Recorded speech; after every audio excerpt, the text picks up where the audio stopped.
incidentes ocurridos en el Triángulo del Silencio. Al parecer, se trata de una persona con una especial sensibilidad para captar la proximidad de acontecimientos de ovnis en la zona. El mensaje yo lo recibí porque casi cada noche salía a la montaña, o solo con Pep Clement, el fotógrafo, llevamos las dos cámaras, y cuando hay anomalías dentro del mar supe que algo pasaría. Decidió avisar a su amigo Pep Clement, buen fotógrafo aficionado, para que preparara su cámara y estuviese listo para fotografiar lo que ocurriera esa noche. Cercana a la medianoche, Pep Clement tomó su cámara y se dirigió a un acantilado desde el que se domina la costa.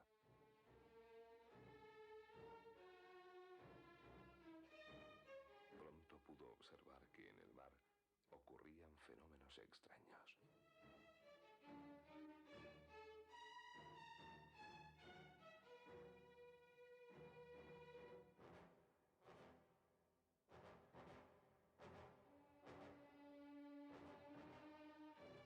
Instantes después, el agua comenzó a hervir a borbotones. Y tras unas cuantas explosiones, pudo ver cómo desde las profundidades del mar emergía un gran objeto luminoso que se elevó, impresionante, hacia los cielos.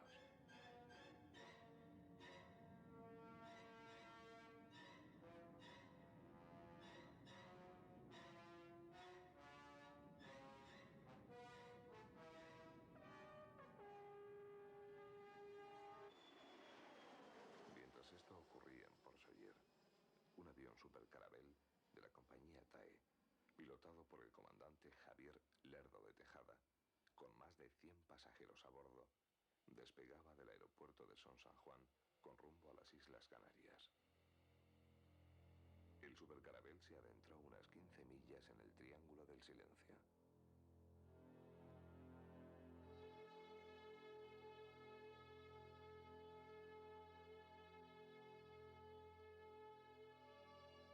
Nada más pasar sobre la isla de Esvedra, el piloto vio, con gran inquietud, un objeto que, desprendiendo una potente luz roja, se acercaba al avión a gran velocidad.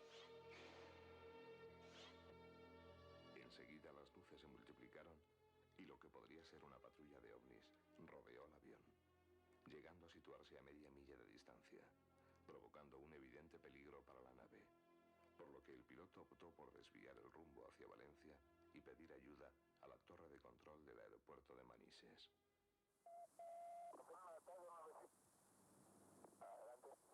Requiero tomar tierra en Valencia. No me gusta continuar con ese tráfico que me está siguiendo. Ok, librando 290 a 250 con el tráfico a la vista, lo estoy rebasando ahora. Está a menos de media milla. El avión se dirigió rápidamente a Valencia, donde realizó un aterrizaje de emergencia, mientras un ovni permaneció unos momentos estático, observándolo desde la cabecera de la pista. El fenómeno no pasó desapercibido a la red de radares del ejército.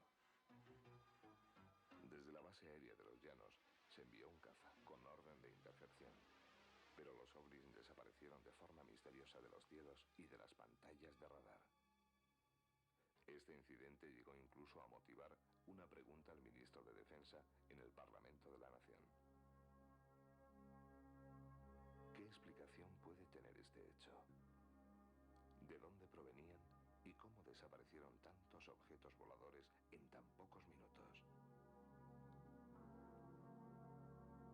Y leímos en el periódico la noticia del avión de la TAE y muchos, o sea, no sé qué periódico decía que el comandante Tejada estaba loco porque veía ovnis. Y digo, no, no está loco porque eran las 2, este avión pasó por aquí arriba, el radar del Puy Mayor lo detectó el ovni y nosotros lo fotografiamos. ¿Sabes? Y la mañana siguiente puse la foto en el periódico, llamé al periódico y vinieron enseguida. La publicación de la fotografía en numerosos medios de comunicación supuso algunos inesperados problemas para Juan Coil. El día siguiente de la foto, o quizás 2 días, no más, 2 días, 3, 1, no me acuerdo perfectamente, Yo duermo aquí arriba, dormía encima del bar, y mi madre venía por las mañanas a limpiar y me llama por teléfono, o sea, tenía un teléfono arriba, y dice, oye Juan, digo, esto está lleno de gente, dice, pero todos son militares y preguntan por ti. Y digo, ¿y ahora qué habré hecho? Porque siempre hacía alguna. Y nada, y entraron aquí dentro los militares. El señor Juan Coy, y digo, sí. Y digo, tenemos que hablar con usted. Y digo, bien. Yo me estoy un poco asustado, ¿no? Y uno de ellos llevaba un maletín. Y digo, abrió el maletín y digo, tenemos una orden de confiscar los negativos. Me dijeron, mira, no habrá problemas, no es ninguna cosa del otro mundo, pero nos tenemos que llevar los negativos. A pesar del tiempo transcurrido, esos negativos nunca le fueron devueltos. ¿Dónde están esas fotos? ¿Qué habían captado que tanto parecía interesar a los militares? ¿Existen realmente ovnis sobre el Triángulo del Silencio? En mis largos años aquí en Baleares, pues la opinión mía, en todos los casos que he visto, que han sido muchísimos, es de que existe una perturbación magnética de una potencia muy grande que afecta a los aparatos de comunicación, navegación de los aviones, produciendo un fallo total, parcial o una desviación de su verdadero rumbo.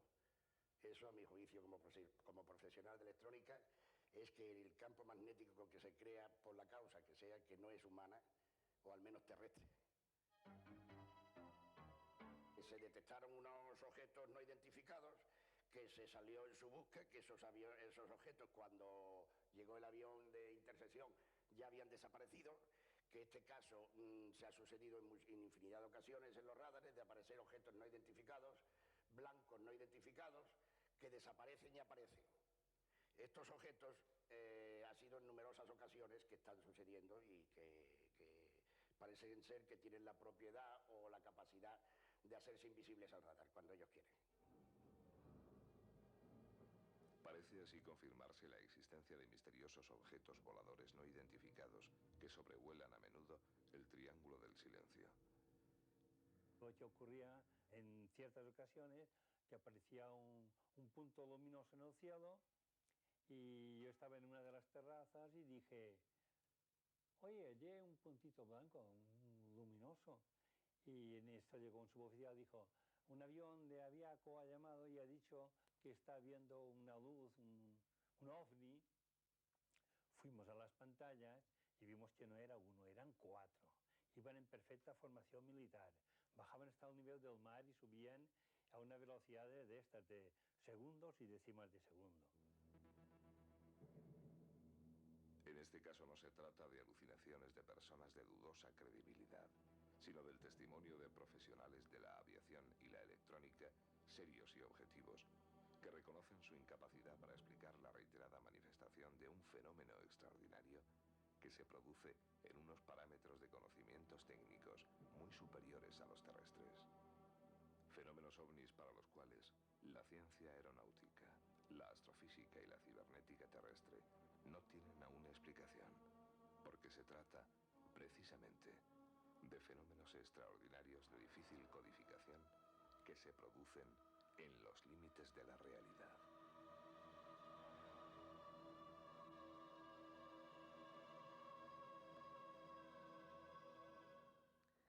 La verdad es que es el triunfo de mi amigo Andrés Gómez, que es un hombre que tiene fe absoluta en este tema, que ya estuvo aquí con nosotros. Y ya después de todo lo que hemos visto en los límites de la realidad, ¿no? Se producen por lo visto en la realidad. La verdad es que impresiona ver en lo que han visto en el vídeo, en el Congreso de los Diputados, en el diario oficial de sesiones, cómo se detalla lo que han escuchado ustedes, ¿no? Cómo se detalla ese vuelo del Carabel que al final el comandante decide que no puede seguir en esa situación con un ovni al lado, gigantesco. Dice que mide 2 veces lo que un Boeing 747, es decir, unos 160 metros o por ahí aproximadamente, sería 98 metros tiene el Boeing, un aparato, bueno, enorme, y decide tomar tierra en el aeropuerto de Manises cuando su destino era, creo que, Canarias. De todo esto vamos a hablar después a la vuelta de la publicidad. Les esperamos el momento.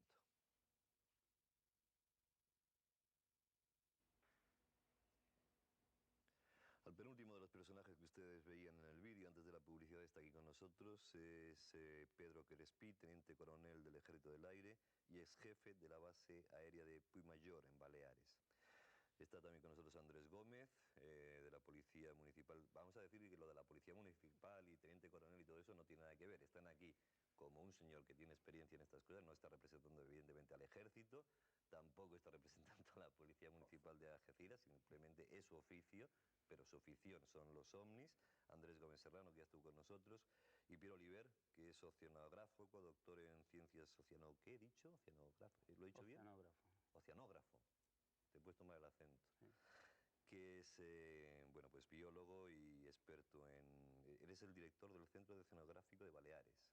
Bien, vamos entonces, si os parece, aparte del tema OVNI que saldrá, vamos a fijarnos en el triángulo ese, porque se habla mucho del triángulo de las Bermudas, de esas desapariciones, y al parecer existe ese triángulo. Desde el punto de vista del hoy por Dios, hoy no me va a salir. De la oceanografía. ¿Del? De la oceanografía. De la oceanografía esa. ¿Qué es lo que pasa? ¿Hay sitios donde ocurren cosas y sitios donde no ocurren cosas? Bueno, hay que decir dos cosas. Primero, que merece un gran respeto todas las observaciones, digamos, que están más allá de la frontera del conocimiento, ¿no? Hasta los límites de la realidad. En lo poco que sabe la especie humana de esa realidad, que es el conocimiento científico, y si uno revisa desde el punto de vista oceanográfico, que es la masa de agua que hay, por encima hay todo un espacio que también... sobre el cual también se acumula conocimiento, la verdad es que es difícil, acudiendo a la literatura científica, encontrar razones científicas, que ya digo, es una pequeña parte de la ciencia de todo lo que puede existir, lo que conocemos, pero en ese acervo de conocimiento científico, la verdad, y desde que se me planteó este problema he estado buscando, y es difícil encontrar en el campo del conocimiento científico apoyar una delimitación de ese triángulo. ¿Y en el Triángulo de las Bermudas ocurriría lo mismo también?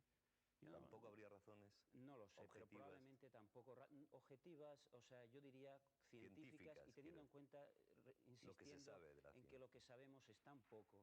Andrés, como experimentador y como trabajador de estas historias, ¿tú yo sí crees en corroboro el lo que triángulo dice aquí. Y no digas lo de efectivamente, oceanógrafo, que no nos va a salir bien. Sí, oceanógrafo. ¿Ves? Vamos a terminar equivocándonos todos. No, ya. Era un poco... Biólogo, No, sí. desde ahora va a ser biólogo y punto. Biólogo, bien. Pero yo quisiera recordar unas pautas de comportamiento, como dijiste antes. No hace muchos años, hace escasamente 4 o 5 años, un butanero que venía precisamente de las Baleares hacia la refinería Cesa de la Bahía... Un barco, un butanero. Un butanero puede ser un señor que viene con una bombona. No, digo un barco. Un barco butanero. Un butanero. El radarista llamó al capitán urgentemente para que subiera a la sala de donde estaba el radar, porque no sabía dónde iba. Todos los aparatos del barco de dirección estaban dislocados por completo. Estaba viendo una serie de puntos de luces en el espacio que atribuían que era debido a aquello. Al día siguiente se dio una noticia por parte de una agencia y dijo que eran unas maniobras aerotransportadas de paracaidistas.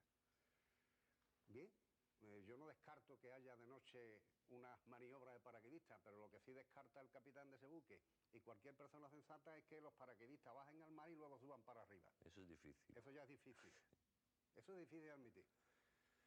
También hay otra no hipótesis, sino realidad.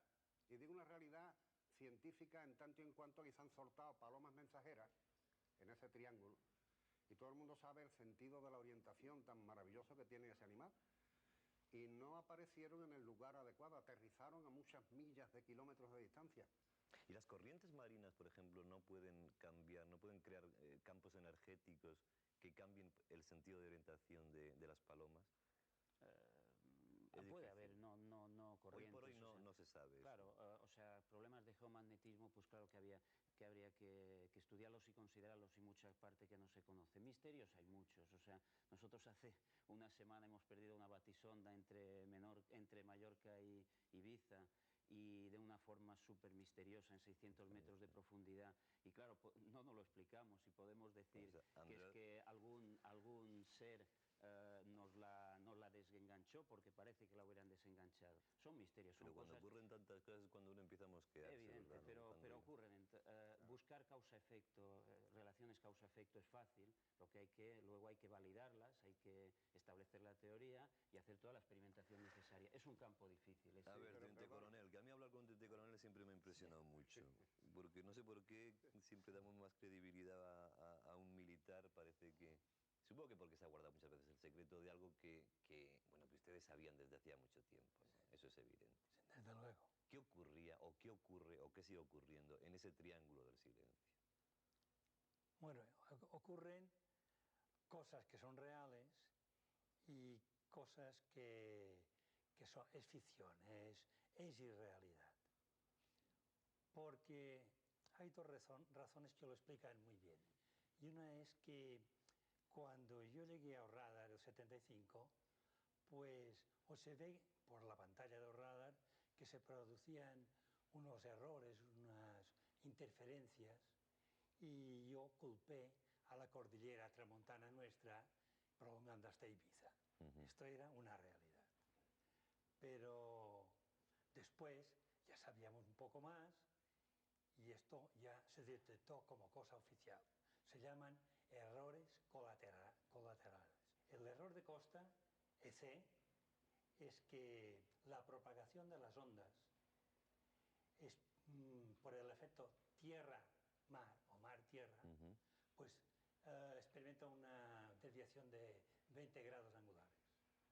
Por lo tanto, el misterio ese de que ha sido abducido un barco, porque lo vemos en las nubes o en el espacio aéreo, pues no es así. Es un error que se sabe lo que es y se saben las causas. Hasta ahí está bien definido. los errores definidos. ¿Cuántas veces se ha bajado un comandante, un capitán de uno de sus aviones y ha dicho, he visto un ovni, teniente coronel? Yo lo he oído contar muchas veces, antes de estar en el radar y después, porque los pilotos de las compañías aéreas vivían en el pabellón de oficiales de la base de San Juan, y entonces estaba allí y nos contaban todas estas cosas. O sea, y era una cosa normal y que se sabía y que se asumía. Sí. Hay otras cosas que ya son inexplicables, que es cuando un eco, una traza, un blanco, atraviesa toda la pantalla de 200 en 200 millas a una velocidad de vértigo. La pantalla del radar la atraviesa pantalla, de este a oeste. Algo. Sí, y mantiene la altura, la velocidad, el rumbo. Entonces esta señal, esta traza, está movida por una inteligencia superior para mantener estas constantes. Vamos a ver un mapa de zonas magnéticas, creo que lo tenemos por ahí, de teóricas zonas magnéticas, de teóricas sitios donde ocurren todo este tema, con más frecuencia que en otros lugares, Andrés. ¿Y tú cuál sería la explicación del ufólogo, del investigador? El ufólogo es bastante... Estamos saliendo ahí con un círculo rojo. Es bastante elocuente. ¿El círculo rojo qué significa? Sí, esos son avistamientos ovni. ¿Dónde hay avistamientos? En cantidad y calidad. Y las otras, el círculo blanco con el epicentro amarillo, esas son las zonas donde se vienen detectando desde hace muchísimos años esas perturbaciones magnéticas de que estábamos hablando antes. Ajá. Yo sé positivamente que no todo lo que circula por ahí son ovnis, está claro. Ni fenómenos de esta naturaleza es debido a la interacción entre el ovni y el objeto, el avión, el barco, etcétera. Pero lo que sí está claro es que no hace mucho tiempo, el día 5 de diciembre, por ejemplo, del 89, fue un año de una oleada tremenda, que todo el mundo se acordará del aterrizaje en Brno, en Rusia, de una nave en un parque público, de los avistamientos que ha habido en la parte de Andalucía la Baja, allí en la zona Campo de Gibraltar, que fue además escandaloso. Pues un Harrier de la Marina Española, con base en Rota, desapareció de la pantalla de radar a 4 millas de cabecera de pista. En el año 65 cayeron 6 aviones místeres franceses en la región de Huelva. Entraron en una especie de estrato muy raro, muy extraño, y se desorientaron de tal manera que cayeron y se tiraron en paracaídas. La confusión entre una nube y un platillo volante es posible. Sí. Tenemos aquí alguna foto también, creo que hay por ahí fotografías en las que parecen nubes, pero no lo son. Eso es, esta que estamos viendo, ¿no? Que y yo he tenido de la lejos suerte, parecería una nube. Yo he tenido la suerte de filmarlo en Super 8, Sí, en la que se ve perfectamente que no es una nube, que se desplaza. es un artefacto que además en aquel momento estaba siendo detectado por las pantallas de radar. Andrés, una pregunta muy breve. A mí lo que me mosquea es eso de que alguien sepa que va a ocurrir. Esa especie de aviso así ya telepático. Bueno, eso como es premonición, ¿no? ¿Te refieres a premonición? Eso ya me... O a la práctica de Ouija para que nos conteste la Ouija si vamos a tener... Bueno, yo respeto la opinión de mucha gente. ¿A usted no le han avisado nunca que va a No, tener no, eso? bueno, sí. Usted Tengo también. que reconocer que sí. Entonces no me diga que no. Tengo que reconocer que... Pero es que ¿Y esto es cómo le algo avisan? físico. ¿Pero cómo le avisan? ¿Tú no has oído hablar nunca del señor X? El señor X. Claro. Debe ser un director general o No, algo así. el señor X es que te llame por teléfono a ti y te diga, llégate a Medina Sidonia, compra lotería y repártela entre los más necesitados. Y que te toquen 16 millones y medio de pesetas en la lotería. ¿A ti te ha pasado? Sí. A mí no. No lo sé.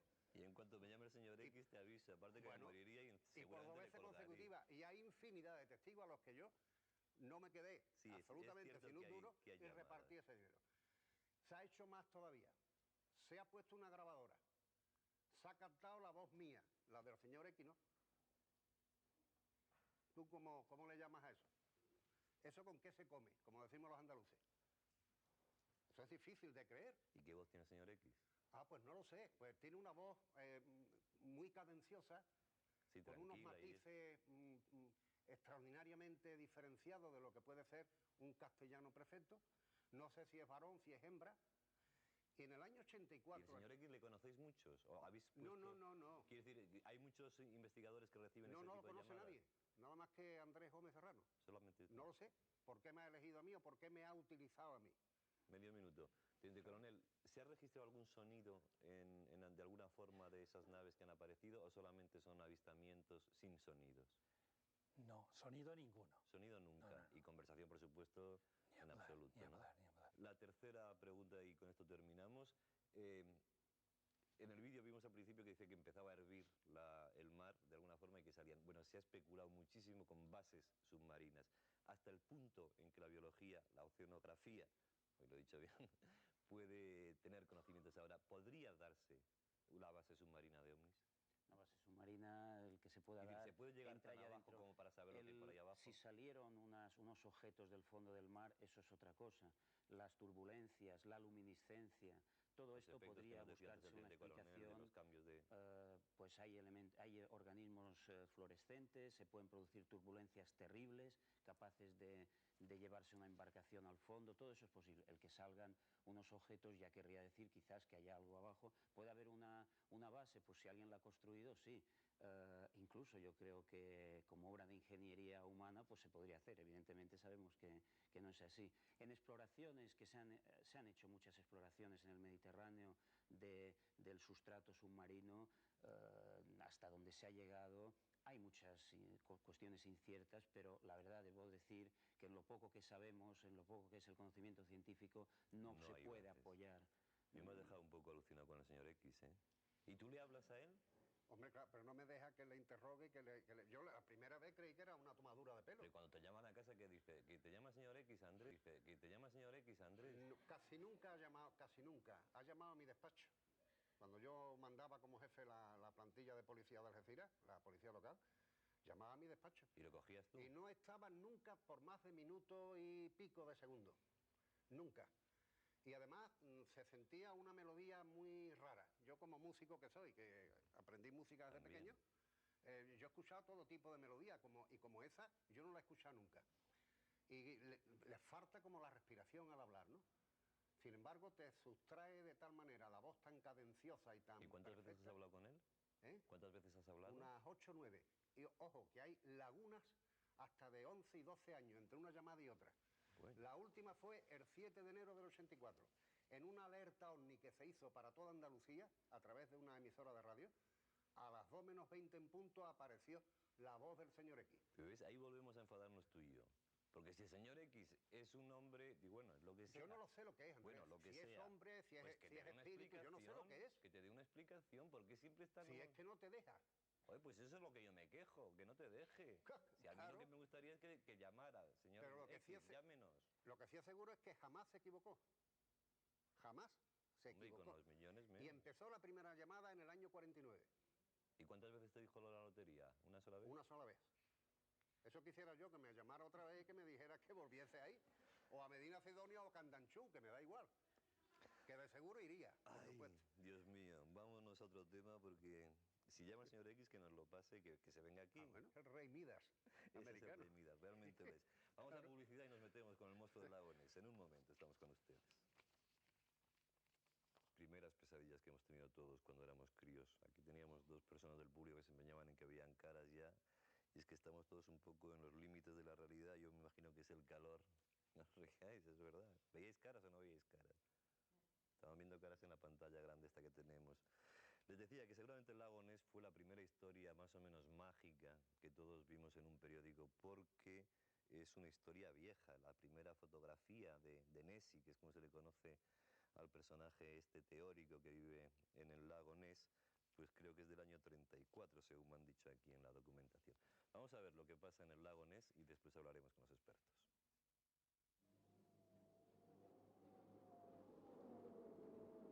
El lago Ness, uno de los mitos más antiguos que existen y que continúa haciéndonos soñar.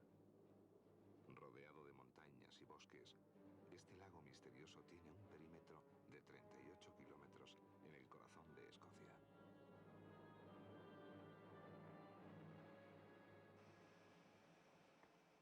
¿Que cuando empezó a interesarme este tema?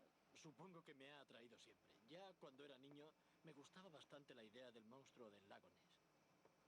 Pero fue cuando se publicaron algunas fotografías subacuáticas a finales de 1975 cuando compré el primer libro sobre el lago Ness y empecé a leer. Gracias. Y recuerdo que pensé que era la mayor broma de la historia o una maravilla geológica.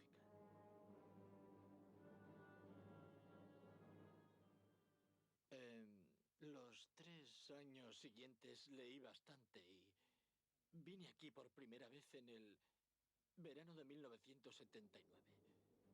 Y desde aquella primera visita en 1979 hemos vuelto todos los años. Y durante ese tiempo he pasado 4.500 horas observando el agua. Durante una de las excursiones al castillo de Urquhart, Alistair Boyle realizará un descubrimiento inquietante.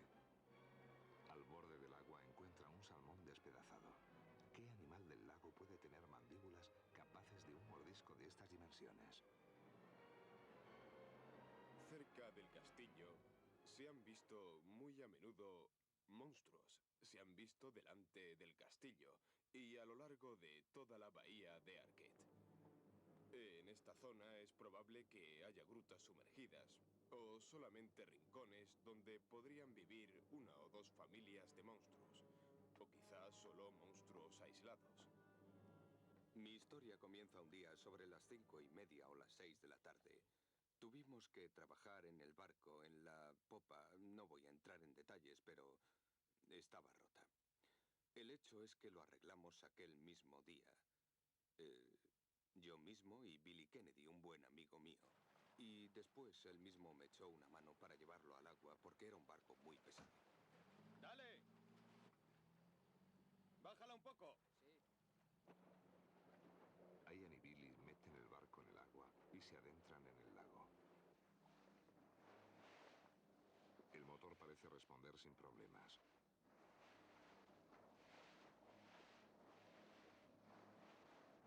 Una bruma espesa cubre la superficie del agua, pero la visibilidad es bastante buena.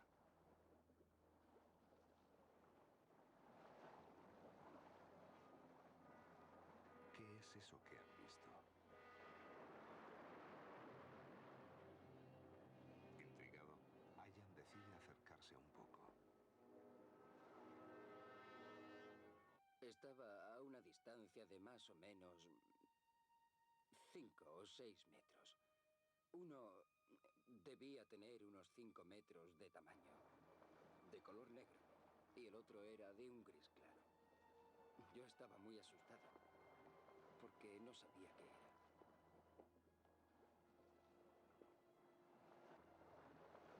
Algunas expediciones han hecho fotografías de una aleta y de lo que podría ser Una cabeza bastante rara, con unos cuernos muy interesantes. Aunque, en mi opinión, también pueden ser como una especie de tubos respiratorios. Ian y Billy están fascinados. Están a solo unos metros de una misteriosa forma negra. Es gigantesca. ¿Lo has visto? ¿Dónde? ¿Dónde está? Ahí, a proa.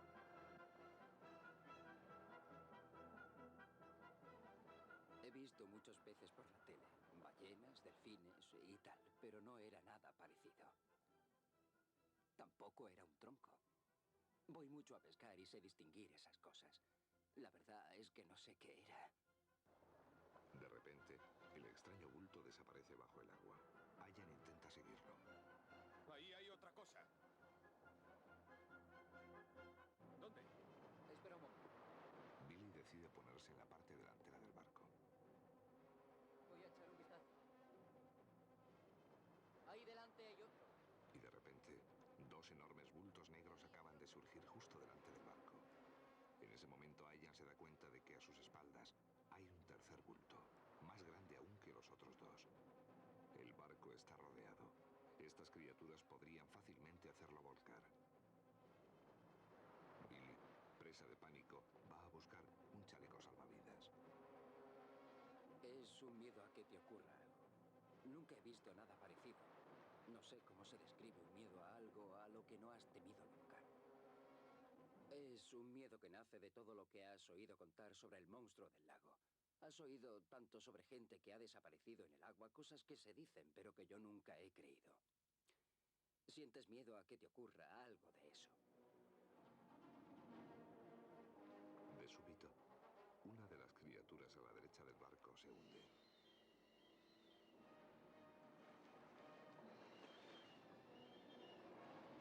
Acuciado por Billy, Ian da media vuelta y se aleja hacia la orilla. El monstruo les seguirá durante un centenar de metros. ¡Tengo miedo, Don! ¡Vámonos de aquí! El testimonio de Don y Kennedy es la excepción que confirma la regla.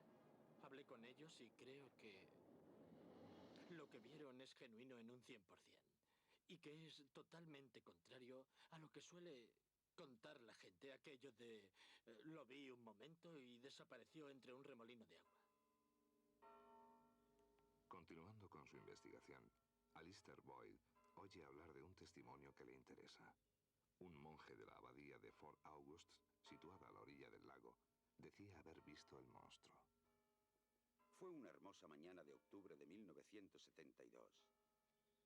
Y entonces no estaba pensando en Ness. Pero teníamos un sacerdote de visita de Westminster y le sugerí que bajáramos al lago para contemplar la vista. Desde el jardín hay una vista preciosa. Y estábamos junto a una fuente, precisamente esa de allí. Y de repente vimos una especie de fuerte movimiento en la bahía, por allí, a la derecha. Vimos los remolinos de agua, pero no podíamos saber qué era, porque sobre la superficie no había nada. Yo vi como chorros que salían a la superficie. Unos segundos más tarde, lo crea o no, vimos un cuello enorme saliendo del agua, de 1,5 metros sobre el agua, formando un ángulo. La cabeza y el cuello unidos, moviéndose lentamente hacia el centro del lago. Iba muy despacio. Duró unos 20 segundos. En ningún momento vimos otra parte del cuerpo, solo el cuello avanzando. Después bajó la cabeza y desapareció. Y aquella mañana no habíamos probado ni una gota de whisky. Estudiando los testimonios, creo que hay más de un monstruo en el lago. A la vez, claro. Y, desde luego, la forma que se ha dado desde 1933 no está muy lejos de la realidad. Creo que estamos hablando de algo con una cabeza pequeña, cuello largo, un cuerpo alargado y ancho, una cola poderosa y aletas a los lados. Lo principal es la película tomada por Tim Dinsel, que fue estudiada por el equipo de Jarrick, que trabajaba para las Fuerzas Aéreas Británicas. La película sigue a un animal que se desplaza durante un rato bastante largo. Era un animal del que la parte que se encontraba en la superficie medía alrededor de unos 2 metros de ancho, con una altura aproximada de 1 metro. ¿Qué puede ser ese animal? No es ningún animal acuático conocido. A partir de los años 30, los testimonios se multiplicaron. Aficionados y profesionales, armados de cámaras hasta los dientes, han logrado tomar imágenes sorprendentes. Algunas estaban trucadas, pero otras parecían auténticas. Se conseguirá, por fin, la prueba de que existen criaturas de una especie animal desconocida que habría evolucionado en las aguas del lago Ness. Desde hace 50 años, los científicos han realizado todo tipo de expediciones en un intento de resolver el misterio del lago Ness. Con los avances de la técnica, las observaciones son cada vez más precisas. Al cabo de los años, el volumen de información recogida y los medios desplegados nos ayudan a conocer mejor el lago. Pero sin embargo, ningún elemento ha permitido establecer hasta el momento la existencia del monstruo. En 1987 se llevó a cabo la operación Deep Scan, búsqueda profunda. 20 embarcaciones equipadas con los sonares más sofisticados recorren toda la extensión del lago, pero los resultados no aportan ninguna prueba concreta.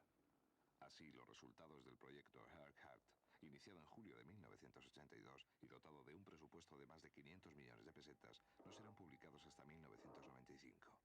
Sí se han conocido algunas informaciones. El lago es bastante más profundo de lo que se creía. Sus paredes no presentan ninguna cavidad submarina y un fuerte eco registrado durante 2 minutos desapareció bruscamente como había comenzado. En opinión de los científicos, el eco podría estar provocado por un gran remolino de agua o por una enorme masa en movimiento. Mi meta a largo plazo no es hacer una fortuna ni nada parecido de este asunto, que es lo que aparentemente hace tanta gente. No.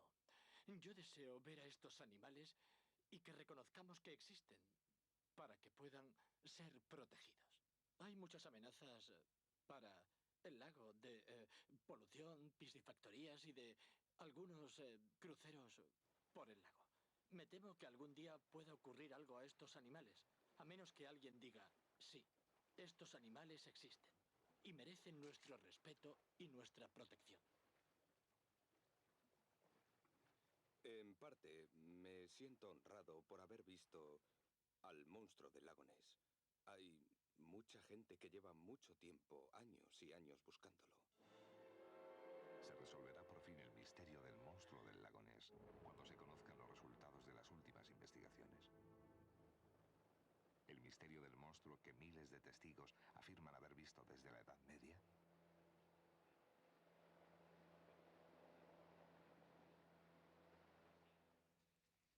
Pues a mí no me gustaría que se desvelara, porque es una de las cosas bonitas, ¿no?, que van acompañando por lo menos a mi vida. El Yeti y el monstruo del lago Ness son los dos grandes historias que a uno le han acompañado. Félix Pérez Lorente es geólogo experto en huellas de dinosaurios. ¿Hay una especialización en huellas de dinosaurios?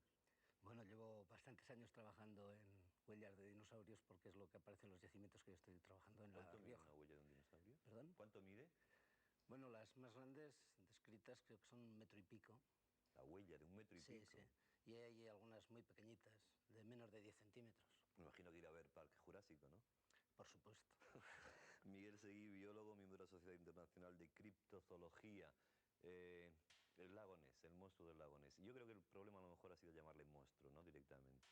Claro, se llama monstruo algo que no se conoce, un animal que no se conoce. Pero claro, que imprime cierto miedo, parece que es una cosa un poco peyorativa, ¿no? Seguramente si lo hubiéramos dicho el mamífero del lago Ness, pues la cosa hubiera quedado más. Que no sabemos todavía si es un mamífero, suponiendo que exista, que eso quiere decir que no se sabe todavía, pero que hay muchos indicios, como se ha visto ahora en la filmación, indicios de que existe, pero vamos, faltan las pruebas definitivas, es decir, coger uno y ponerlo en un zoológico, por ejemplo. En un zoológico no me lo pongas ahí. Volvemos a la publicidad a ver si existen o no pruebas definitivas. Dentro de un momento estamos con ustedes otra vez.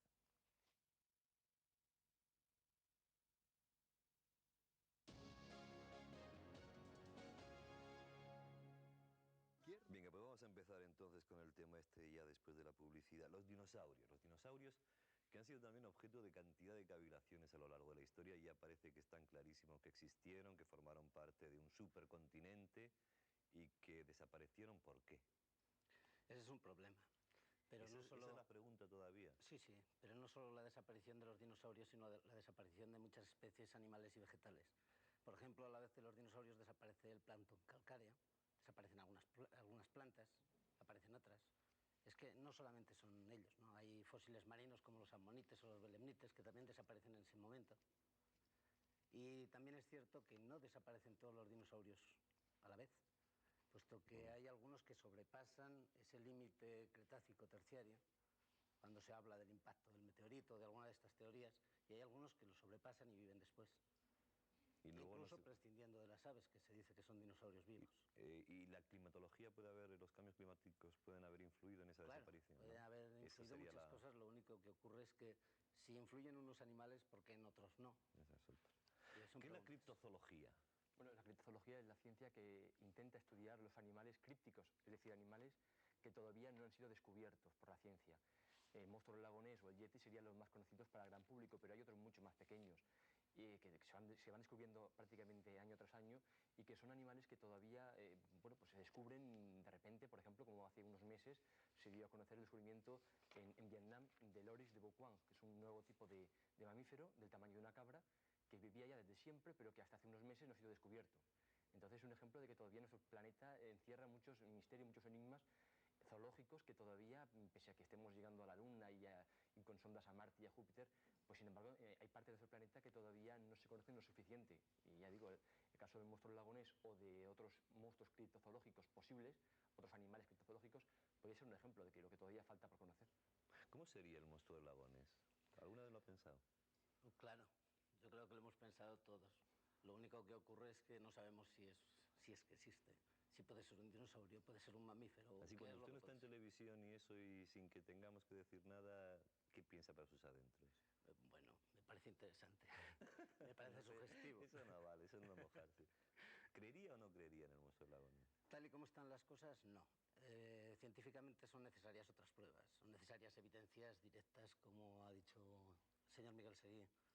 Son necesarias incluso una secuencia de fósiles que se encuentran desde siempre, sus antecesores. Vamos a recordar las fotos de Nessie. A mí me encanta esto de Nessie porque lo hemos asumido tanto en nuestra historia, ¿no? La primera, que creo que es del año 34, que es la más conocida de todas, la estamos viendo en el televisor. Sí, la parece foto de parece una Wilson. cabeza muy pequeñita, ¿no? Para la de un monstruo, no es suficiente. Esta foto, justamente, hace un par de años, unos oceanógrafos hicieron un estudio, Paul Leblon, que era uno de ellos, hicieron un estudio para ver qué tamaño podía tener ese animal, porque vieron que, bueno, esta fotografía se ven las ondas del agua, entonces un estudio matemático del tamaño de las ondas se llegó a la conclusión de que lo que se ve en esa imagen, la altura son 6 metros y la parte que se ve en la superficie son otros 6 metros, aparte de lo que no se ve, que está bajo el agua, claro, lo cual nos demuestra que sea algo real o ficticio, está claro que lo que aparece allá es algo realmente grande. O sea, un 7 por 7, unos 49 metros de volumen tendría, un poco sí, más. pero no, 6 metros de longitud, pero claro, ¿y bajo el agua qué? El problema del monstruo del lago Ness es cuando uno ve, yo que sé, en casos policiales, por ejemplo, que sean capaces de descubrir un reloj en el fondo de un lago, hombre, parece complicado el no descubrir un bicho pues como este que tenemos ya en una fotografía mucho más reciente y que es realmente muy parecida a la del año 34, ¿no? Y esto ya es un derroche de luz y de color. Y es prácticamente igual la que estamos viendo. Lo que es una coincidencia raro, ¿no? Que coincidan las dos fotografías tanto en la imagen. Si realmente están fotografiando un mismo tipo de animal, lo normal es que sean iguales, claro. Claro, pero por eso te digo que para no creer, después de 40 años, con un intervalo de 40 años, ver al mismo monstruo... Es que yo creo que no hay que pensar aquí en creer o no creer en el monstruo del lago Ness, como pasa en otros de enigmas. No hay que creer o no creer. Hay que ver que hay indicios, no pruebas todavía, porque la prueba es cuando uno entra ya en los libros de zoología. Todavía Nessie no ha para entrado. los científicos, que sois muy Pero hay indicios de que sí que hay algo, Eso quiero dejarlo, creo que bastante claro, de que como indicios se han visto en la filmación, hay, solo del año 33, hay más de 300 testimonios de gente que lo ha visto. Hay fotografías, hay ecos de sonar, hay muchos indicios de que en el caso concreto del lago Ness, al parecer hay algo. Y si eso es un animal, como parece ser lo más probable, en caso de que exista algo, que sea un animal, ¿qué tipo de animal puede ser? Antes ha preguntado a Félix Pérez. Yo querría decir que ese animal probablemente sea o bien un reptil, o más probablemente todavía, según el estudio que ha hecho el doctor Bernard Uberman, que se ha visto en la filmación, podría ser un mamífero, aunque a la gente le puede parecer un poco extraño. Un mamífero emparentado en cierta manera con las focas, pero de un tamaño gigante. ¿Con las? Con las focas, con los leones marinos. A mí cuando el cura ha dicho que veía ese que no había bebido whisky, que veía como un chorro de agua, he pensado pues, en las ballenas, ¿no? Por ejemplo, en ese tipo de... con algún mecanismo. Pero a mí lo que me sigue extrañando, es decir, si ustedes son capaces de coger un huesecito pequeñísimo y a partir de ahí reconstruir ya toda una realidad, ¿cómo es posible que con todos los medios, sigamos hablando sobre si existe o no el monstruo del lago Ness, que es una cosa espantosamente grande, según parece confirmarse? Y además no uno, sino varios. Claro, y encima no uno, porque el testimonio de los pescadores, estos que al final huyeron y hicieron bien... Si hubiera uno se moriría de viejo y se acabaría la historia. Pero bueno, y no se ha descubierto toda una familia de mamíferos en un lago que no es un mar, que tiene una cosa acotada y con todo lo que tienen ustedes ya a su alcance. Bueno, parece difícil parece difícil de creer que no se haya descubierto. Que no se haya encontrado, porque un lago, uno tiene una idea de lo que es un lago, pero es un lago, creo que es la mayor masa de agua dulce de Europa. Es muy profundo, tiene una profundidad de más de 250 metros, creo recordar. Y entonces, bueno, realmente, además es un agua muy poco transparente por su composición. Y bueno, pues sí, parece difícil, pero la cuestión es que la gente de vez en cuando lo sigue viendo. La gente lo ve, hay fotografías, hay cosas de sonar, o sea que allá parece que hay algo, aunque todavía no se encuentra. Tal vez el proyecto que está en marcha ahora, el proyecto Urquhart, logre encontrar algo. ¿No? El que se solucionaría, el que se hará público en el año 95. Exacto, están en ello y han dicho que ha habido un eco de sonar, a ver qué pasa. He leído en algún sitio, volviendo al Parque Jurásico, y dejamos al lago Ness, que los dinosaurios podían volar. Podían, a lo mejor, que una de las teorías que se maneja es que fueran aves. Las aves está aprobado para los que realizan un tipo de estudio, los cladistas, que son dinosaurios vivos. Son un tipo de dinosaurios que se conocen con el nombre de terópodos y se encuentran, bueno, siempre hay un eslabón que se va encontrando entre todos ellos, pero hay pasos intermedios entre sin plumas y con fúrcula y sin fúrcula. Es el o sea, hueso ¿una ese de la gallina suerte. sería una bisnieta de un dinosaurio? Claro. ¿Sí? Sí, así es. Así es. ¿Pero cómo podían mover esa masa? No, había dinosaurios muy pequeños, Pero... Del dinosaurio gigante no tiene por qué ser, no es así siempre, ¿no? Hay dinosaurios, leí una vez en una revista que hay un hueso de un dinosaurio en el que se le dan unas dimensiones de 60 metros. Este es el más grande. Y los más pequeños, algunos son embriones, pero hay dinosaurios adultos que tienen el tamaño de una gallina. ¿De cuántos años atrás estamos hablando? Con esta tranquilidad. La revista esta que leí, ¿dónde estaba? No, en general, digo, de los dinosaurios. Los dinosaurios hablamos de 65 millones de años atrás. De 65 millones. Sí, solo. Bueno, parece que fue ayer. ¿Usted no le da rabia investigando que se gasten 7.000 millones en hacer una película? Yo no sé cuánto tendrán ustedes de presupuesto para investigar, pero me temo que no está por esa cifra. Algo menos, me parece. Bueno, vamos al lago Ness y terminamos ya con el tema este. ¿Qué posibilidades hay realmente de que eso se llegue a saber, aparte del 95, de que alguna vez termine ese mito? Bueno, la posibilidad es que se logre encontrar ese animal. Pero yo quería comentar una cosa, y es que todo el mundo habla del lago Ness, pero hay muchísimos más lagos en todo el mundo, en Escocia, en Suecia, en Noruega, en Europa, en otras partes de Europa, en Estados Unidos, en Canadá, que tienen su monstruo. En Estados Unidos está el lago Champlain con su monstruo que le llaman el Champ, también diminutivo. Y en Canadá, el lago Canagan tiene el Ogopogo, que es otro monstruo que también hace apenas un par de años fue localizado también con sonar. O sea que son muchos lagos siempre con una característica común, y es que la temperatura del agua está entre 0 y 20 grados. Esto se ha visto siempre. O sea, lagos fríos. Agua fresca, aguas más bien frías. Entonces esto es una de las cosas que apoyan la hipótesis de que más que un reptil podría ser un mamífero en cierta manera emparentado con las ballenas, con las Hasta ahora, con las aparte de los testimonios, Miguel, lo fundamental es el eco ese de 2 minutos que apareció y desapareció. Varios ecos. O sea, varios ecos que se cogieron en esa historia. Sí. Y lo más chocante son los cuernos. Porque los cuernos del monstruo del lago Ness deben ser unos pedazos de cuernos. Sí, bueno, son no tampoco tan grandes, pero bueno, igual unos cuantos palmos de cuernos, sí. La cornamenta, la del pobre monstruo. A mí me daría mucha pena que descubrieran la historia del Nessie. Yo me gusta que siguiera así en el misterio. Seguramente pero porque no soy nada científico, ¿no? Y porque me prefiero agarrar a la leyenda que otras cosas, pero en principio me gustaría que no se descubriera. ¿En España hay algún monstruo de estos? De estos ¿Algún lago, algún tipo de...? Se han hablado de un lago, por ejemplo, el lago Bañolas, se ha dicho que se había visto algún extraño animal poco conocido. ¿En Bañuelas? Bañolas, en Cataluña. y, bueno, podría haber algo. De todas maneras, España, para este tipo de monstruos, estamos demasiado al sur. El agua es demasiado cálida. Es demasiado cálida. Pasan los 20 grados. Pero hay muchas partes... ¿Y la temperatura del agua en qué influye? ¿En la supervivencia? Bueno, el frío siempre ha conservado más posibilidades de vida, ¿o no? Que es un animal que se parece adaptado a ese tipo de temperatura. Pero si vamos a aguas más cálidas, por ejemplo, pasa en el centro de África, también hay otro tipo de enigmas, de animales. En el caso de Mokele Membe, que según las descripciones, ahí sí que iría yo, que sería seguramente un posible descendiente de los dinosaurios. Un pequeño dinosaurio de unos 5 o 6 metros. Ese es submundo. ¿Se podría encontrar un dinosaurio ahora mismo? Me apetecería, sí. La verdad es que ustedes están de acuerdo en que solo sabemos que seguimos sin saber casi nada, ¿no? Sigue siendo verdad la frase. Sí, pero hay indicios hay que investigarlos siempre.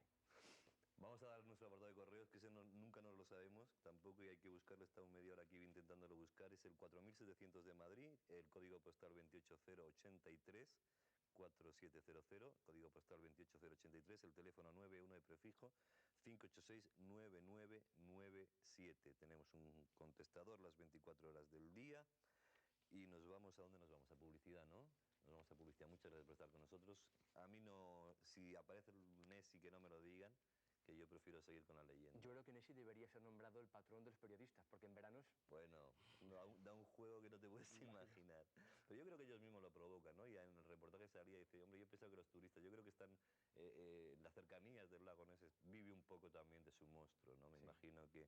Y los viejos filmadores, cuando las películas esas estaban, era un mundo entrañable, ¿no? De buscadores de la verdad que, bueno, se han dejado seguramente media vida para no encontrar nada, y eso es lo bonito quizá de los investigadores y lo bonito de mucha gente anónima, como hemos dicho muchas veces, que va buscando respuestas a esas preguntas que aquí tratamos de plantear, pero que nunca tratamos de solucionar del todo. Volvemos dentro de un momento con la publicidad. Bueno, pues después de dos historias, digamos light, porque lo del lago Ness, a pesar de todo, pues es light, el triángulo del silencio. También vamos a un tema verdaderamente que está en los límites de la realidad, a un tema de la reencarnación, una vieja historia también entre los misterios que rodean al hombre. Vamos a hablar de un caso de una chica que se llama Angélica, no se lo voy a adelantar, pero que tenía fascinación por todo lo inglés y descubrió por qué después, descubrió el porqué de esa fascinación. Está con nosotros Emilia Pola. ¿Cómo prefieres que te llame, Emilia o Maga? Maga y Sale. ¿Te gusta lo de Maga? Sí. Bien. Héctor González, que es psicólogo, hipnólogo, y también tenemos a Jenny Maqueira es, ¿no? Sí. Que luego nos contará su caso, que es verdaderamente espeluznante. Vamos a ver primero la historia de Angélica y después entramos en el debate.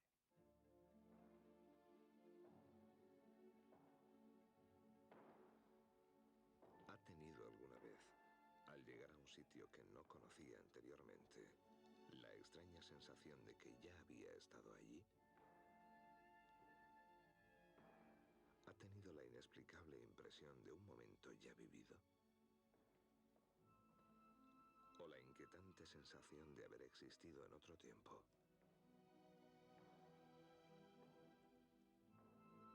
Angelique van den Kerkhoff ha vivido una experiencia fuera de lo común.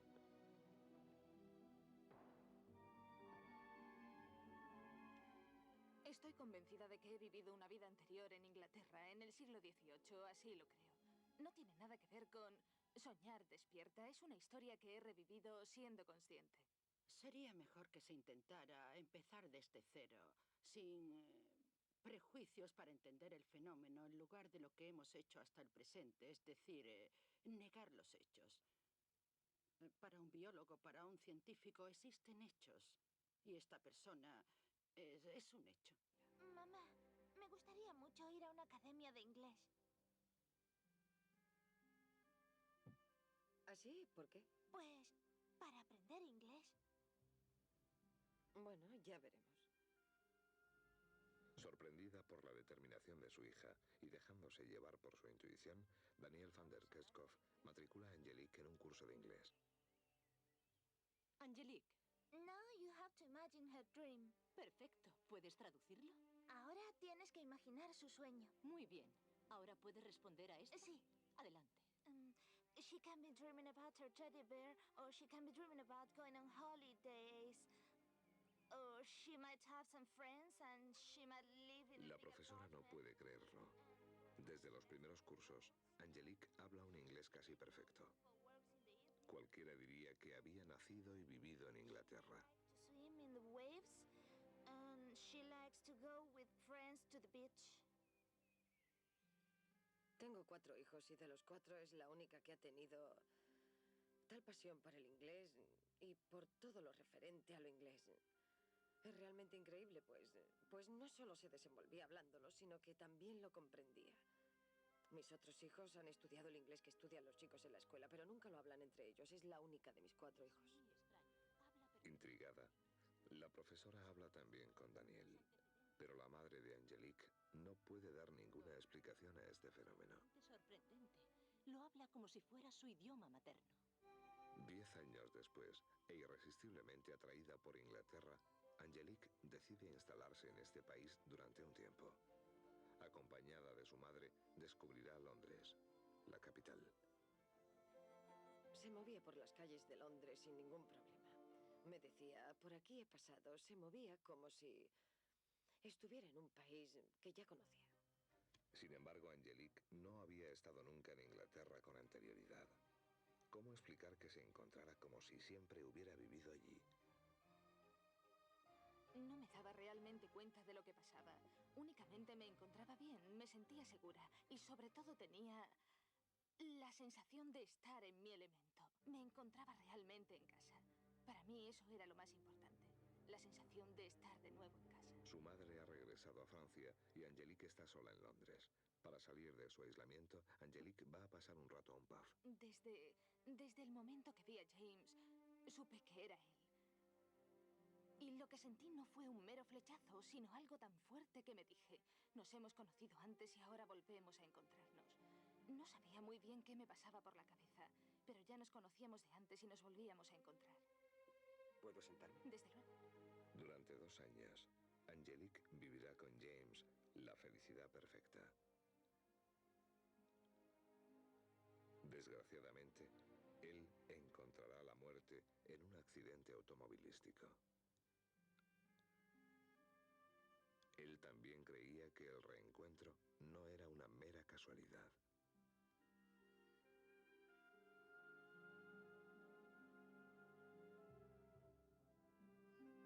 Cuando James murió, me encontré totalmente desamparada. Mi vida carecía de sentido. Y para mí, el hecho de permanecer en Inglaterra era inútil. Tenía que regresar a Francia. En Inglaterra ya no tenía nada que hacer. Tras volver a Francia, reflexioné mucho sobre el reencuentro con James y llegué a la conclusión de que había encontrado una parte de lo que yo buscaba en Inglaterra. Por eso un día me decidí a practicar una regresión.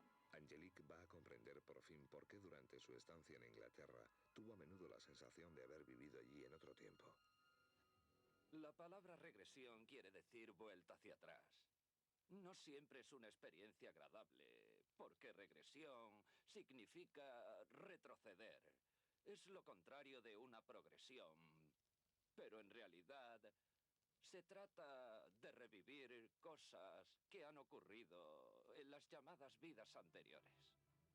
Está a la entrada de un subterráneo oscuro.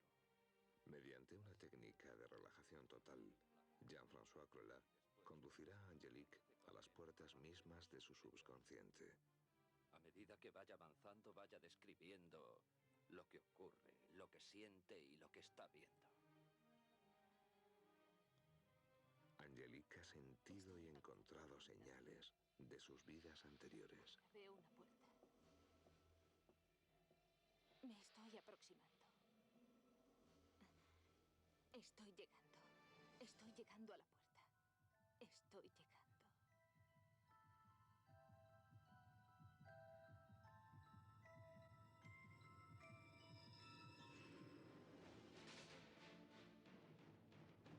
Cuando cruzo al otro lado de la puerta, soy una niña pobre, sucia y descalza.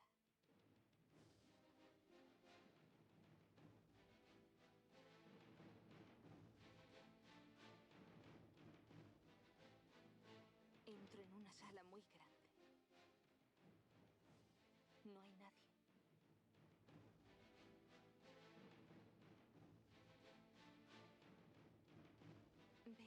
sobre el escritorio. Me acerco. Lo abro. Abro el libro.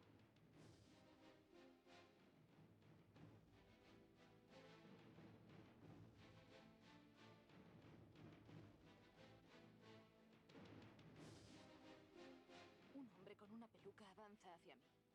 Está enfurecido y habla en un idioma que desconozco. Me da miedo.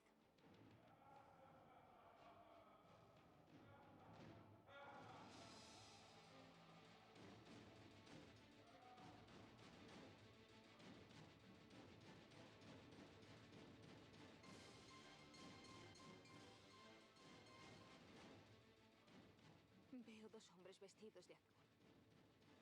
Me hablan en inglés. Les entiendo, pero sigo teniendo mucho miedo. Tengo miedo.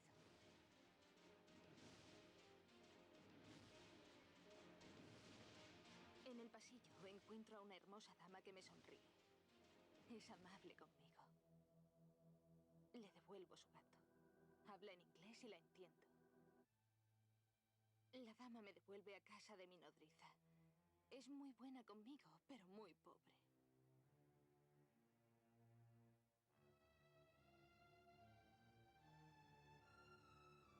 Soy muy desgraciada. No quiero seguir en su casa. I want James. I want James. I want James. I want James. I want James.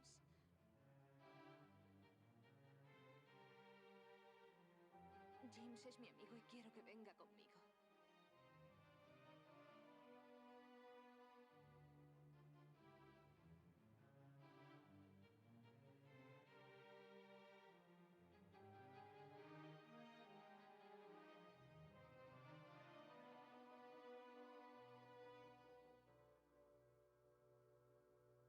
Ha pasado el tiempo. Estoy con James y somos muy felices.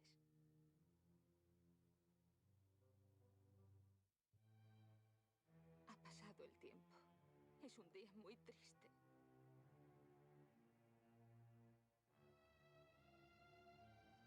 La hermosa dama ha muerto. Y James está a mi lado.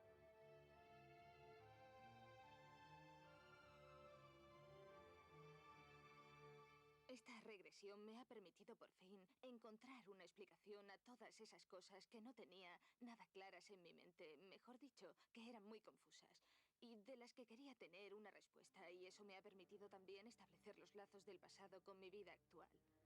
Ha sido estupendo. Es posible que haya personas que tengan recuerdos de manera espontánea, como Angelique, pero el hecho de provocarlos puede ser peligroso. Porque tenemos que tratar con unas energías en formación que, si se introducen en la conciencia normal, pueden perturbarla. Para millones de personas en todo el mundo, la reencarnación existe con toda certeza. Cada uno de nosotros habrá vivido, según estas teorías, numerosas vidas anteriores. ¿Habrá encontrado Angelique una de las suyas? Seguramente el problema no es tanto la reencarnación, que efectivamente es asumida por millones de personas. Hay religiones en Oriente que lo afirman categóricamente de la misma forma que el catolicismo o el cristianismo lo niega, ¿no? Sino, a mí me gustaría que fijáramos un poco el tema en la regresión y en lo que es la hipnosis. Decía alguien en el vídeo que se libera una serie de energías que pueden ser peligrosas. Y Sally, ¿para qué utilizas? ¿Qué es una maga, lo primero? ¿Para qué utiliza la hipnosis? ¿Cómo se puede regresar? Pues mira, por ejemplo, la hipnosis, tú lo has dicho, según cómo las energías, si no las dejas bien canalizadas y bien centradas, puede ser contraproducente. Ahora bien, siempre que hago una hipnosis, procuro atacar a los chakras, desbloquear los chakras. ¿Y eso qué son? Los puntos de energía más importantes de la persona son 7. Entonces, claro, los desbloqueamos. La persona queda completamente relajada, sin ningún impedimento de nervios que le cause perturbaciones. Bueno, por ejemplo, entonces, yo hice, hace un par de años, vino a la consulta una señora muy maja, que tenía problemas muy graves de alergia respiratoria. Ya los médicos no sabían qué hacer con esta persona. Entonces, en colaboración con el profesor Bru, le hicimos una hipnosis tipo regresiva. Y averiguamos que ella en el año 43 fue muerta Entonces fue más bien por emanaciones de gas, fue gaseada cuando los nazis, ella y toda la familia. Y entonces, pues claro, en la vida actual tenía alergia al gas. Cualquier tipo de gas, incluso del mechero. Bueno, pues ya averiguando de qué le venía a esta señora este problema, en 2 o 3 meses la pusimos completamente bien. Hay O sea datos, que, dicho hay datos, así, sí. la hipnosis es una especie de chollo que acabaría con prácticamente con todo. Pues sí. Por ejemplo, con el psicoanálisis, evidentemente, porque no hace falta que uno vuelva hasta el trauma que le ocasionó el problema, según Freud, si aceptamos a Freud, y ya está, y se solucionarían todos los problemas, Bueno, porque es el que otro día Freud, vimos en alguna sí. cadena un testigo que había regresado nos contó la pasión de Cristo prácticamente en directo. Hombre, es un poco duro de aceptar. No, bueno, es que yo te diré una cosa. Por ejemplo, hablamos de hipnosis a nivel curación, a nivel otras vidas, que esto existe. Entonces nosotros pues desbloqueamos a esta persona y ella piensa y lo reconoce en otras vidas, como por ejemplo esta chiquilla que hablaba. Pues bueno, puede ser la memoria clásica. Esto es genoclausia, cambio de lenguas, cambio de Eso se idioma. produce con cierta frecuencia Claro, en se las produce, regresiones, claro. ¿no? Aquí demuestra que... ¿Qué dice un psicólogo ortodoxo, digamos, de todo esto? Porque la hipnosis, el problema es que llamas al 903, a un 903, y hay un señor que hace hipnosis en televisión y te soluciona los problemas. Te hace espectáculo y te hace terapia. Luego vas con gente que está operando a través de la hipnosis y evitando el poner una anestesia, lo cual pues tiene muchos beneficios para gente que no puede admitir anestesia. Los psiquiatras, los psicólogos, es decir, hay una confusión tan grande que ¿ante qué estamos? ¿Ante un espectáculo, ante una forma de curar o ante un sistema más, ante una terapia más? ¿Eso de hipnólogo qué es? ¿Dónde se estudia? Bueno, quería comentarte, antes además me has presentado como psicólogo e hipnólogo, y yo te debería decir como psicólogo nada más, porque hipnólogo no existe. Es decir, no hay títulos de hipnosis, no hay títulos de hipnólogo en ningún sitio serio. Simplemente la hipnosis son técnicas nada más, son técnicas de sugestión. Y con esas técnicas de sugestión básicamente lo que haces es trabajar con capacidades de un individuo, con la capacidad de imaginación, con la capacidad de implicación emocional, con la sugestionabilidad. Pero no hay ninguna magia, absolutamente ninguna. Y a mí la verdad es que me sorprende oír toda esta teoría sobre la hipnosis, sobre todo porque es una teoría que, como dices tú muy bien, puede ser cierta, pero sin embargo no hay ningún dato empírico sobre ella. Hombre, hay 50 testigos que lo pueden testiguar, pacientes y míos incluso. Sí, no, y funciona muy bien, sí, sin claro que medicamentos, sin nada. Claro Funciona estupendamente bien. Pero ¿cómo podemos darnos creer que esta chica que hemos visto realmente fue inglesa? Hay datos, es que hay datos, de verdad. Y tú te vas a Tel Aviv, a Holocastro, donde están los ficheros, y lo puedes comprobar. Yolanda Elke se llama. Es que me queda simplemente un punto de duda en las regresiones, no en la hipnosis como terapia, efectivamente, ¿no? Yo quisiera sino explicarte alguna cosa sobre, si me permite, sobre el tema de la regresión. Durante los años 70 se hicieron investigaciones bueno, pues muy serias y sobre todo muy concienzudas de cara a algo que en Estados Unidos se conoce bien, aunque en España por el sistema judicial que tenemos no se utiliza, que es la hipnosis forense. En hipnosis forense se utilizan técnicas para intentar que una persona recuerde un acontecimiento generalmente de carácter traumático que precisamente por esas características traumáticas ha sido olvidado, entre comillas. Entonces lo que se hace simplemente es volver hacia atrás.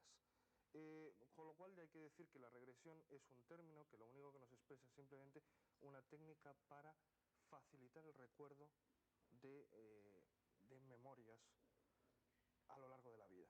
No voy a entrar en lo de las otras vidas porque eso ya sería demasiado elucubrar. Luego hablaremos de la reencarnación. Con lo cual, bueno, pues lo único que se pide o lo único que se hace a través de la sugestión y a través de la sugestionalidad del individuo es que la persona recuerde cosas que pensaba que estaban olvidadas. Lo cual no quiere decir que hubieran desaparecido. Claro, porque estaban en el cerebro, quiere decir. Es decir, está en el cerebro y está un poco archivado por el cerebro, claro, metido en la entre memoria comillas en el clásica. cerebro. Y mediante la hipnosis, pero entonces entramos en el problema de la encarnación. Si me permites, voy a terminar con la conclusión. La mayoría de los estudios dejaron muy claro que las personas que eran hipnotizadas y se les pedía que recordaran, recordaban más, pero también con más errores. Es decir, los recuerdos eran mucho más distorsionados. Efectivamente recordaban, parece que mejor, pero también recordaban muchos más errores, muchas más distorsiones. Había ahí un cierto grado de fantaseo, un fantaseo por supuesto sin ningún... Involuntario. Sí, involuntario, por supuesto, pero un fantaseo.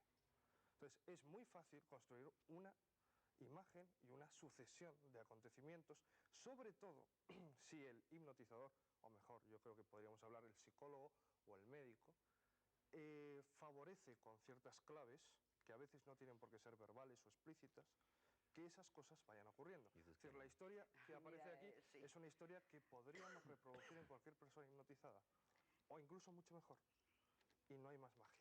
Bueno, entonces yo quizás te voy a hablar porque hoy en día, actualmente, hacen trasplantes de corazón y va el hipnólogo a mentalizar a esta persona. Hacen trasplantes de riñón y va el hipnólogo a mentalizar a esta persona. ¿Por qué? Por el rechazo. Vamos a ver. Tú esta persona ya la preparas anteriormente. Vamos a ver. Bajo las sesiones de hipnosis. Y evidentemente esa persona cuando lo operan no rechaza el órgano. No estamos hablando de que la hipnosis no exista, bueno, estamos simplemente hablando de cómo explicar hoy en día psicológicamente y psicofisiológicamente un fenómeno como la hipnosis, nada más. Evidentemente, uno de los campos de mayor actividad en la hipnosis es el control y reducción del dolor. Y está funcionando perfectamente. Pero se sabe más o menos los mecanismos por los cuales funciona. ¿Cómo se sabe también los mecanismos por los cuales se da la regresión? Con los resultados que pueda tener. Y no hace falta recurrir a hipótesis, pues bueno, que son muy bonitas, que yo creo que están dentro del campo de la creencia, pero que evidentemente no tienen ninguna fundamentación empírica. Bueno, dentro de la creencia la son... fundamentación empírica, porque si algo ya empírico es la presencia física y real de Jenny, que la hemos sentado ante el público porque viene hoy solamente para contar esa historia, aparte de que la invitemos otro día para que nos hables de un poco de tu realidad actual. Cuéntanos brevemente cómo fue tu historia, por qué llegaste a la conclusión de que tú has vivido otra vida. Bueno, a mí me gusta, bueno, siempre he sido bastante intuitiva, lo voy a resumir bastante. Me gustaba mucho todo lo que tenía que ver con los Pirineos, caminar por la montaña. Me quedé viuda muy joven, de alguna manera, pues a partir de ahí empecé a meterme en todo esto. Me gustaba, iba preguntando, estudiando. Adopté un niño, o sea, yo tengo un hijo mío, pero después adopté un niño. Y ese niño, pues lo tuve 3 años y medio, se murió. Me gustaba, iba preguntando, estudiando. Adopté un niño, o sea, yo tengo un hijo mío, pero después adopté un niño. Y ese niño, pues lo tuve 3 años y medio, se murió. Y a partir de ahí yo notaba que el niño cuando estaba conmigo tenía una enfermedad totalmente incurable. Yo veía que el niño estaba mejor, que el niño se rehacía. Me lo llevaba al hospital, me perdía peso, me lo llevaba para casa, aumentaba, estaba mejor. Siempre había tratado de evitar de alguna manera el tocar a las personas, el darles un beso. Había algo que rechazaba, no sabía bien lo que era. Y siempre me habían dicho que tenía muchísima energía en las manos y que me dedicara a sanar en vez de a la evidencia. Diferentes videntes, diferentes parapsicólogos. Entonces hice una regresión, a ver más que nada qué me pasaba, que me gustaban tanto los Pirineos, que además necesitaba ir. Había días que me iba sola para la Seu d'Urgell, me ponía a caminar por la montaña, me llamaban muchísimo. Y no sabía bien el porqué. Por otra parte, pues claro, eso de que el niño conmigo estaba mejor. Contigo seguro si en un hospital empeoraba. El niño se murió, pero en vez de los 6-7 meses que dijeron, lo tuve 3 años y medio. Estuviste con 3 años y medio. Y entonces, de alguna manera, bueno, pues quizás hacer una regresión, a ver qué era lo que me estaba pasando. Hicimos una regresión, la hicimos con Ricard Bru. Y bueno, me vi ahí en un prado, con una casa, recogía hierbas, ayudaba a la gente, los curaba, bueno, con pócimas. Y bueno, el nombre del pueblo lo vi muy clarito, pero no lo encontraba por ninguna parte. Lo estuve buscando como 2 años, no lo encontramos. Y después un día, en un mapa muy antiguo, lo encontré de casualidad, pero lo encontré, habían cambiado el nombre. ¿Al pueblo? El pueblo, sí, habían cambiado el nombre. Y lo que sí es cierto es que yo no sé si entré dentro de lo que es la regresión, la memoria colectiva, o al estar en estos niveles dentro de lo que es la memoria genética. Sí es cierto que vi la casa que yo había visto, que había una señora que se llamaba Emilia, que la gente del lugar, de los abuelos y todo eso iban hablando, porque era sobre 1770, por ahí. Y sí es verdad que por casualidad mi segundo nombre es Emilia. Entonces, aquí está. ¿Tú sí crees puedo que decir, que has vivido otra vida? Yo creo que sí. Claramente. Yo creo que sí. Bueno, es complicado aceptar, porque yo acepto el tema de la hipnosis y entiendo, ya hablaremos de tus posibilidades ahora, Porque entiendo efectivamente todo lo que decías tú. Lo que me cuesta mucho es que si es algo que provoca el cerebro, hombre, que el cerebro continúe en otra persona de hace 2 siglos. Quiere decir que yo podré recordar hasta que empezar a pensar, pero difícilmente puedo recordar lo que mi cerebro no tiene, la información que mi cerebro no tiene. No es la misma persona, son dos personas, el cerebro no tiene nada que ver con una reencarnación. Pero la hipnosis sí, con el cerebro. Hablamos, ya, bueno, hacemos revivir otra vida que ha tenido anteriormente. Pero es que ese es el problema, es que esa vida, ¿dónde está archivada? Pero hay que saber preparar a la persona cuando vas a hacer una hipnosis tipo regresiva. Te he dicho antes que primero destapamos y bloqueamos todos los chakras, Andrés. Hay que saberla hacer y preparar. Y yo lo hice conjuntamente con el profesor Ricard Bru, que es un aritnólogo. Eso que dice mi amigo que Héctor, que no existe lo de hipnólogo. Que es, hombre, oficialmente... Hombre, yo tengo un diploma de hipnosis, que está reconocido, no sé, pero yo lo tengo. No, sí, y he pagado un dinero y he hecho unos estudios. Y he perdido un tiempo estudiando, porque para mí no es perdido. Yo tengo mi diploma de... De todas maneras, yo creo que separaría, es un tema complejo, podríamos discutir muchísimo, y no llegaremos a ningún lado. Hay dos niveles en este tema, como en casi todos los de este campo, y es el nivel de la creencia, el intento de justificar una creencia, y después el nivel de la ciencia. Es decir, la ciencia tiene sus normas y trabaja con una serie de reglas. Entonces, si queremos hacer ciertas cosas científicas, tenemos que jugar con las reglas de la ciencia. No podemos hacer que somos científicos y luego saltarnos las reglas a la torera. Entonces, lo que yo me temo es que aquí se hacen supuestos a priori y se intentan buscar datos que fundamenten ese supuesto a priori, cuando normalmente la investigación científica opera de una manera inversa. ¿Y dónde empieza la ciencia y dónde empieza la parapsicología? ¿Y dónde termina una y dónde termina la otra? Eso sería muy discutible. En cualquier caso, la ciencia es un método, es un sistema de conocimiento ni mejor ni peor. Y la parapsicología es un resultado para mí, cuidado. Y es bueno que empecéis a discutir juntos, ¿no? Que hasta ahora ya era dificilísimo traer a algún científico para discutir de parapsicología. Siempre había una especie de rechazo, decir, yo no me mojo en esta historia. Y yo creo que eso sí que estamos avanzando entre todos, a pesar de que luego hay espectáculos que todavía sigan jugando con cosas que me parece que son yo definitivamente actualmente, serias, Andrés, ¿no? vivo para mi trabajo. Yo vivo para el mío y como no corte voy a dejar de vivir porque me van a echar. Señoras, señores, ha sido un placer estar con ustedes. Les anuncio que el programa que viene vamos a ver de un caso de posesión demoníaca en una familia aquí española, en Ferrol. Vamos a hablar de un sarcófago que se llena de agua, sin que se sepa muy bien por qué, se llena de agua y bueno, dicen que el agua tiene ciertos poderes curativos. Que tú hablarías del efecto placebo y tú hablarías de que algo tiene que haber, evidentemente, imagino. Solo hablaría de datos.